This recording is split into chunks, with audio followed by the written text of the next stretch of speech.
Hello viewers, welcome back to my channel. आज हम पढ़ने वाले हैं मृदा अपरदन। मृदा अपरदन किसे कहते हैं? तो देखो, मृदा के आवरण का विनाश कहलाता है मृदा अपरदन। मतलब मृदा जिस तरीके की बनी हुई है, मिट्टी नेचुरल, उसका विनाश हो रहा है, उसी को मृदा अपरदन कहते हैं। अब ये मतलब है क्या? तो देखो, मृदा अपरदन है हवा, मतलब एक बैलेंस बना हुआ है, हर चीज़ का ना एक साइकिल ऑटोमेटिकली खुद ही बना हुआ है, लेकिन हमने हर बैलेंस को ख़राब कर दिया है इंसानों ने।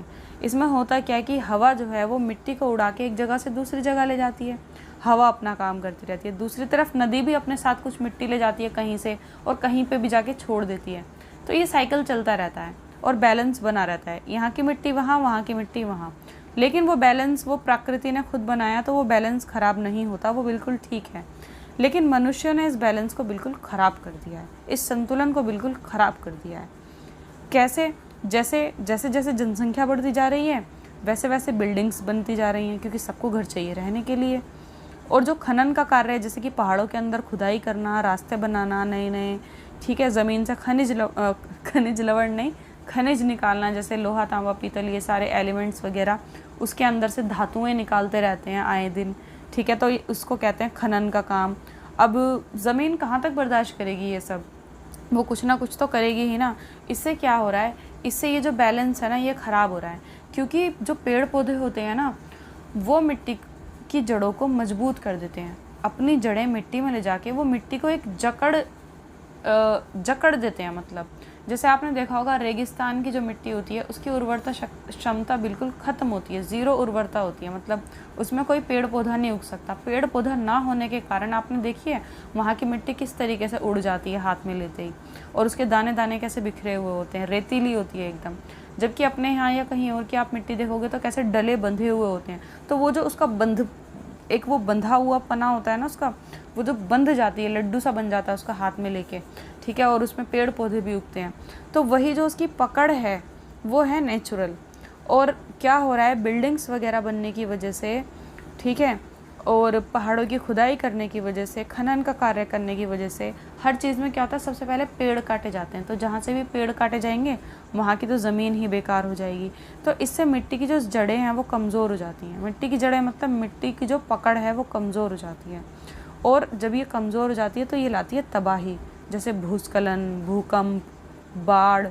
क्योंकि भूस्खलन मतलब मिट्टी का खिसक जाना, बड़ी बड़ी मिट्टी, पहाड़ों जैसी मिट्टी, जब आप उसको खोखला कर दोगे अंदर से खोद खोद के, तो वो ऊपर से क्या रह जाएगी, सिर्फ दिखावटी। पूरे पूरे पहाड़ खिसक जाते हैं, ठीक है। कई बार पृथ्वी की शैलें आपस में खिसक जाती हैं, और इसकी वजह से भी भूकंप आते हैं।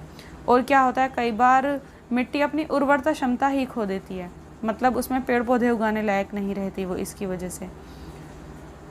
और मृदा अपरदन जो है वो इसी वजह से होता है कि बिल्डिंग्स जो बनाई जा रही हैं, ज़्यादा तो पेड़ काटने की वजह से होता है। और मृदा अपरदन में होता क्या है कि मिट्टी ना अपने आप खिसक जाती है, खिसक खिसक के नदियों में बह जाती हैं, मोटे मोटे टीले, मोटे मोटे पहाड़, बहुत बड़ी बड़ी जगहें मतलब बह जाती हैं।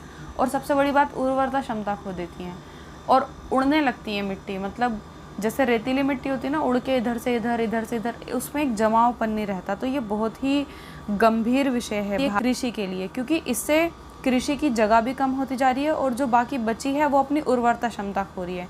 और देखा जाए तो ये दूसरे देशों के लिए भी काफ़ी दुष्प्रभाव दिखाई दे रहे हैं। और ये बाढ़ भी लाती है। बाढ़ पता कैसे लाती है? जब नदी की घाटियों में मृदा अपरदन होने से अपरदित मृदा वहाँ जमा हो जाती है। मतलब नदी की जो घाटियाँ होती हैं, ठीक है, वहाँ पे ना वो अपने साथ थोड़ी सी मिट्टी लेके आती है। तो और ये जो मृदा अपरदन होता है, इसकी वजह से ज़्यादा मिट्टी नदी के अंदर चली जाती है। मतलब मोटे मोटे टीले नदी के अंदर चले जाते हैं, मोटे मोटे, मतलब बहुत ज़्यादा मिट्टी। उसकी वजह से जो नदी एक नेचुरल फ्लो में बहती है वो नहीं बह पाती, उसकी स्पीड कम हो जाती है। तो जिसकी वजह से वो वहीं फैलना शुरू हो जाती है, और फैल के क्या होती है, आसपास में तबाही ले आती है, जिसे हम बाढ़ कहते हैं। तो इसका संरक्षण कैसे हो सकता है? सबसे पहले तो पेड़ लगाओ। जितने ज़्यादा पेड़ लगाओगे हर चीज़ के लिए बेहतर है, चाहे फिर वो मृदा अपरदन हो, चाहे पूरा पर्यावरण ही ठीक करना हो, ठीक है। ये जो खनन का कार्य है, ये जैसे स्टार्ट किया है वैसे इसको रोका जाए, ठीक है। बहुत ज़्यादा इम्पोर्टेंट है तो किया जाए। नई नई रिसर्च करने के लिए और पता नहीं क्या क्या करने के लिए बस ज़मीन में गड्ढे बनाने के लिए लगे रहते हैं। तो ये कार्य रुकना चाहिए। और मिश्रित खेती होनी चाहिए। मिश्रित खेती मतलब एक ही टाइप की खेती करते रहोगे, पूरे साल आलू ही उगाते रहोगे तो ज़मीन बोर हो जाएगी और फेंक देगी आलू निकाल के। ठीक है कि मैं बोर हो गई और अपनी उर्वरता क्षमता ख़त्म कर देगी। तो क्या करना है, मिश्रित खेती करनी है, ज़मीन को बोर नहीं करना।